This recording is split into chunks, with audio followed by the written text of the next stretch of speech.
नमस्कार मंडळी, तेलामध्ये जिरं तडतडलं की त्यामध्ये आलूचा मसाला छानपैकी परतून घेतलेला आहे. कणिक घेऊन त्यामध्ये अर्धा चमच हळद, 1 चमच चवीनुसार मीठ टाकलेलं आहे.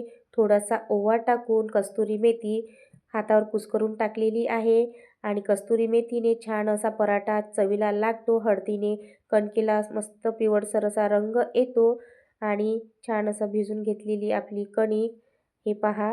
आता तवा गॅसवर ठेवून द्यायचा आहे आणि तवा गरम होईपर्यंत आपल्याला पराठा तयार करून घ्यायचा आहे.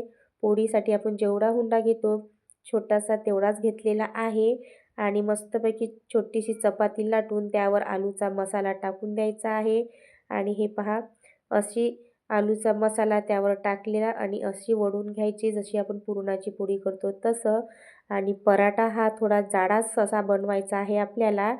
भरीव आलूचा पराठा आहे हा आणि भाकर जशी वडवतो तसा हा दाबून घ्यायचा म्हणजे आतमधला मसाला सर्व बाजूने पसरेल.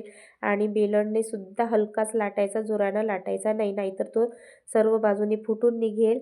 आणि हे पहा, तवा गरम झालेला आहे आणि तव्यावर आपल्याला पराठा टाकून घ्यायचा आहे. वरून तेल टाकलेलं आहे, दोन्ही बाजूने मस्तपैकी भाजून घ्यायचा आहे. पहा किती छान असा आपला आलूचा पराठा दिसत आहे.